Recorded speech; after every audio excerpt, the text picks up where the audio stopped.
गिबियावनो बयखौबो आंनि चेनेलाव बरायनानै लानाय जाबाय। आसा खालामो बयबो मोजाङैनो दं। लोगोसे सानफ्रोमबोनि खौरां मोननो थाखाय आंनि FIR रादाब इउटिउब चेनेलखौ साबस्क्राइब खालामनानै लादो। दानिया दिनैनि खौरांखौ जागायदिनि। आसा खालामो खौरांखौ जोबजासे खोनासंलांगोन होननानै। दिनै मोनाबिलिनि गिबि खौराङाव दं लामानि जाब्रबथायाव सा 7 फरायसाफोरनि जिउ खहा। थांनाय 28 मे खालि हरनि समाव गुवाहाटि नोगोरमानि जालुकबारियाव मोनसे गिख्रंथाव आरो खास्रि-बिस्रि गारिनि जाब्रबथाय जादों। बे जाब्रबथायनि सोमोन्दै मिथिनो मोननाय बायदिब्ला गंसे स्कर्पिय' गारिजों थांबाय थानाय समाव गारिनि गोख्रैथिखौ सामलायनो हायैनि जाहोनाव स्कर्पिय' गारिआ डिभाइडाराव सौग्रावदोंमोन आरो डिभाइडारनि साखाथियाव लाखिनानै दोननाय गारिआव नैथि खेब सौग्रावबावदोंमोन, जायनि जाहोनाव बे जाब्रबथायाव सा 7 फरायसाफोरनि जिउ खहा जायो। मख'नो गोनांदि बे गारिनि जाब्रबथायाव जिउ खहा जानाय सा 7 फरायसाफोरा आसाम इन्जिनियारिं फरायसालिमानि फरायसामोन। बे जिउ खहा जानाय फरायसाफोरखौ गुवाहाटीनि अरिन्दम बपाल आरो नियरडेका, शिबसागरनि कौशिक महन, नगावनि उपांशु शर्मा, माजुलिनि राज किरण भुइया, डिब्रुगड़नि इमन बरुवा आरो मंगलदैनि कौशिक बरुवा होननानै सिनायथिनो हादों। आसामाव 4.4 मेगनिटिउड गोख्रैथिनि बांग्रिं मावदों। दिनै एबा 29 मे खालि फुंनि 8 रिंगासो समाव आसामाव 4.4 मेगनिटिउड गोख्रैथियाव बांग्रिं मावदों। नेशनेल सेन्टार फर सिस्म'लजिनि बायदिब्ला बे बांग्रिं मावनायनि गुबै थावनिया सनितपुर जिल्ला होननानै मिथिहोदों आरो बे बांग्रिंआ 15 किल'मिटार गोथौनिफ्राय मावखांबोदों होननानै नेशनेल सेन्टार फर सिस्म'लजिआ टुइटारनि गेजेरजों फोरमायदों।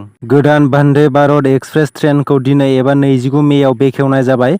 वन्दे भारत एक्सप्रेस ट्रेनआ निउ जलपाइगुरिनिफ्राय गुवाहाटी फारसे थांनाय समाव क'क्राझाराव फुंनि समाव 8:40 रिंगायाव मोनफैगोन आरो मोनाबिलियाव गुवाहाटीनिफ्राय निउ जलपाइगुरि फारसे थांफिननायाव क'क्राझाराव 6:56-57 रिंगायाव सफैगोन। गुबुन स्टेशनफोरखौ नोंथांमोना स्क्रिनाव नायनानै लानो हागोन।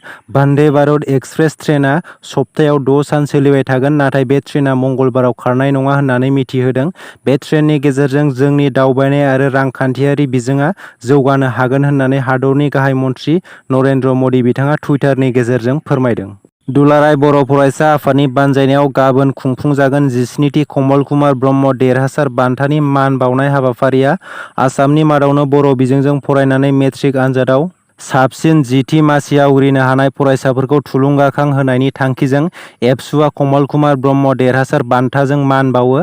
बोसोरफ्रोमबो बर' बिजोङाव फरायना मोजां नम्बर लाना मेट्रिकआव उथ्रिसार जानाय फरायसाफोरखौ साबसिन 10थि मासिखौ दुलाराय बर' फरायसा आफादा सायख'नाय जायो।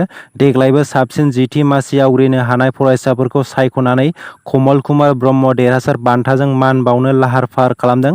बेबायदिनो गाबोन क'क्राझार सरकारि गोजौसिन फरायसालिनि गेलेग्रा फोथाराव मोनसे मेहेरगोनां हाबाफारि लानायनि गेजेरजों साबसिन 10थि मासि आवग्रिनो हानाय फरायसाफोरखौ कमल कुमार ब्रह्म देरहासार बान्थाजों मान बावगोन।